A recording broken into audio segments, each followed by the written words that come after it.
Madison Baldwin, a name that most didn't know prior to this horrific act, but now a name that everyone has come to love. A name that has brought so much joy to the world.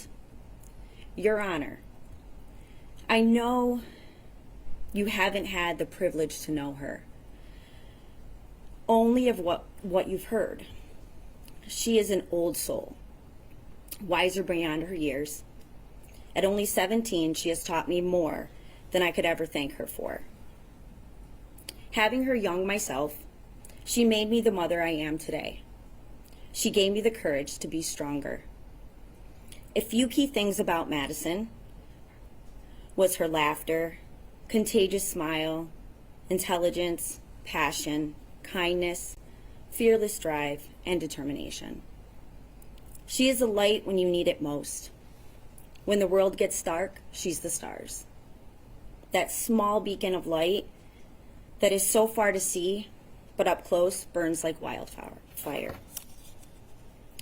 At times I catch myself missing these characteristics, worried that I might forget them, but then I realize she's here. Madison lives in all of us.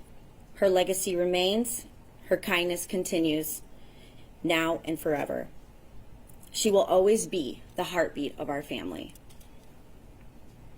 On November 30th, 2021, is a day that has forever changed my life. It burns into my body like a cigarette burn. Enough to scar, but always a constant reminder. The day I found out that my daughter's life was taken. A life that was still so young and full of life. After that day, she became a statistic, a victim, a planned act of tragedy. How could my daughter be summarized in such intrusive manner? How could these now be her associations? I would like you to know that these accusations are false. I will not allow her name to be followed by the phrase Oxford shooting victim. She will be remembered by her name, a name that is loved unconditionally, one that has no hidden remark. The strong name we gave her, Madison. When I received word that the school was under attack, my daughter had already been gone for over an hour. This I didn't know while driving into a designated area pretty much on autopilot, waiting for the unknown. As I paced the Myers asking where my daughter was, all I received was blank stares. As the remaining kids reunited with their families, we were left there in silence, waiting for the answers that we are still waiting for. Next thing I hear, can the family of Madison Baldwin follow me? As I walked into the room, I felt this chill come across my body, so cold that I felt it in my bones. I pleaded not to go in, but following command, the words we heard were, I don't have good news on these 3 children. They are deceased. The sheer blunt statement could destroy you to the core. I was completely paralyzed. I felt every scream that came from my body. I felt every breath I took was fading. My mind was in a state of dementia, and then my body dropped to the floor. We were literally suffocating together in disbelief. Replaying those words in my head, within seconds, I thought, did I hear them right? I was definitely misinformed. The sobs came from a deep part in me. Tears soaked the cold floor I laid on. I managed a few calls, but conversations I've blocked out. Leaving for the substation, I stared out the window, looking for her, but replaying those words in my head. My mind and heart were literally in 2 different places. The rest of the night was excuse after excuse on why I couldn't be taken to my daughter. I needed to see her. I needed to prove that the information was not meant for me, but all I was offered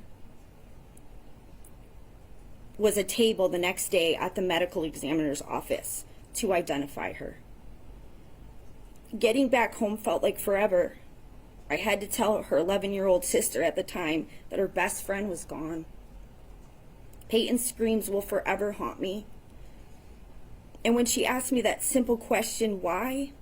As a mom, I didn't have the answer. The next morning, I was on my way to prove somebody wrong at the medical examiner's office. In my head, it wasn't going to be her.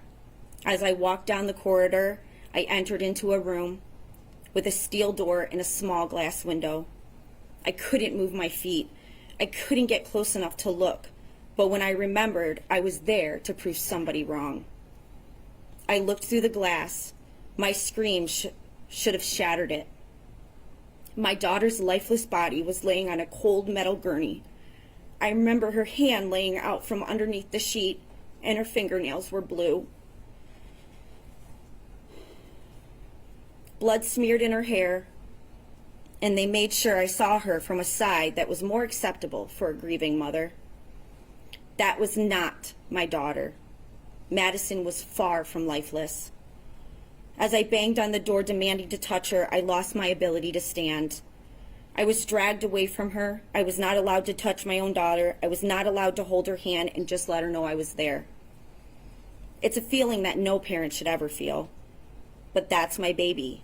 I deserved the right to be with her, but I was not allowed. Instead, I was dragged away from her, screaming like a toddler, saying profanities in the most ignorant way. That is when I realized I could no longer deny it. I didn't want to admit I was wrong. I didn't want to visualize a moment without her. I didn't want to believe she was gone. But it hit me like a semi-truck. I knew her dreams were no longer the future, but only dreams. Your Honor, I thank you for the dedication to this infuriating act. I admire your knowledge of the law and the stance onto listening to all, keeping your composure and consistency throughout this sentencing. I thank you for the clear representation of your courtroom. I thank you for the countless hours that this has taken from you and your family's life to give the best possible judgment. I thank you for being a human being. To the prosecution and advocates, Karen, Mark, David, and countless others, I thank you for the constant efforts to keep my daughter's legacy alive. The righteous hours, the rigorous hours that have consumed you, your nonstop actions to make sure all facts are given appropriately, your compassion for our family. Jen, my advocate, and others, advocates, I thank you for picking me up on some of my worst days and moments that I thought my life was not valuable, keeping me sane during every moment, even when weakness was at its worst. You all have remembered my daughter and kept her spirit alive in the most prestigious manner. Thank you for taking away from your life to get justice for her life. And lastly, thank you for doing the unthinkable, the tragic, the raw, the vulnerable, and infuriating moments when I know it breaks you inside to make sure that we are the slightest bit okay, to make sure we continue, that we remember, and that we keep fighting for justice.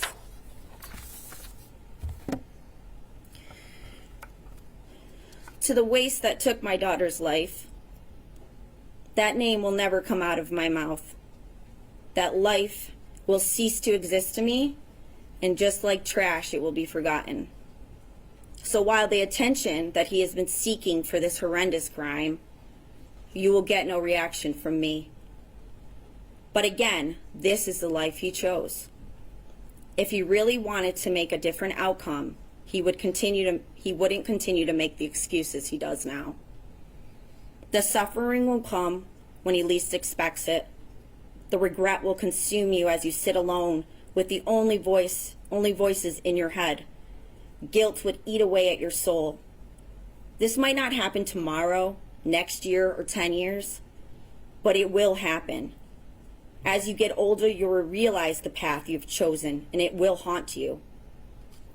Just like the idol that you admire so much, both of you forgotten in the system. And when these emotions flood into your body like you're bleeding out, no one will be there to save you.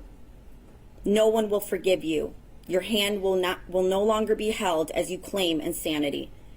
Your outburst for attention will go unnoticed. No one will love you and no one will come. As I don't wish death upon you, that would be too easy. I hope the thoughts consume you and they replay over and over in your head. The thoughts won't stop. I'm sure you heard that paraphrase before. I hope the screams keep you up at night and they cause real hallucinations. You won't be able to write it on paper for the attention that you so badly seek. Those four walls become your home, suffocating in guilt. It will come, I promise you. I'm happy you decided not to be a coward that day and take your own life. I'd much rather you stick around to see what the life you have chosen for, what suffering really feels like, and that your significance is not above anyone else. I truly feel sorry for you that you thought this would be a better life choice. So, Your Honor, I have chosen forgiveness. We live in a world where forgiveness is not deserved but needed. Forgiveness, a word that holds so much controversy. What does it really mean? To me, forgiveness is an encouragement. It encourages me to forgive the things that are out of my control. I have chosen to forgive for myself. In some that might seem weak or giving in, it's my new journey with Madison, because honestly, that is who she was and that is what she would have done. I no longer carry that burden. It does not define me, it does not define her, or it does not define our family. I forgive myself for the grief that at times felt like multiple stab wounds, but managed to survive. I forgive myself for the weak moments of fear of the world around me. The time it's taken from my family and loved ones, time I will never get back. I forgive myself for not allowing joy and happiness in my life, to reflect and to learn. I forgive myself for any anger that raged inside me and I took out on the ones I love, in hopes that this would destroy me or suffering would be unbearable. You failed. I'm so much stronger than you, and your weakness consumes you. I don't choose to forgive the destructive nature that caused her death. Forgiving is a choice. I choose not to forgive you for the choice you made. This is exactly what you wanted. This is not a life that I would ever want to live. What this has done is ignited the light that I thought I lost. Madison's light. Your Honor, I hope you stamp his faith with whatever fate that might be, to continue to live the life sentence that he researched. That his life sentence is the same as my life sentence I received. As a life sentence that I cannot escape from. Day by day passes, I hope his life seems more meaningless, lost and forgotten. So when my time comes, and I will never worry if our paths or fates will ever meet again, but when our true day of judgment comes, my justice will be served. That his life sentence will continue so that he may live in his own personal prison for eternity, with no one waiting for him. I can only wish him the best on his new life and the repercussions that follow. Your Honor, as I close this chapter and I start a new one, I would like to make one thing clear. These actions did not break me. I am not broken. I am just rearranging the pieces. I am surviving each day, navigating this journey, celebrating the good and learning from the bad, choosing happiness, forgiving when needed and when it's deserved. I am living. I'm living because of my baby girl, Madison. Thank you. First off, sorry for your loss. Thank you for your statements this morning. It showed a lot of strength and courage, so I appreciate that. Thank you. Thank you.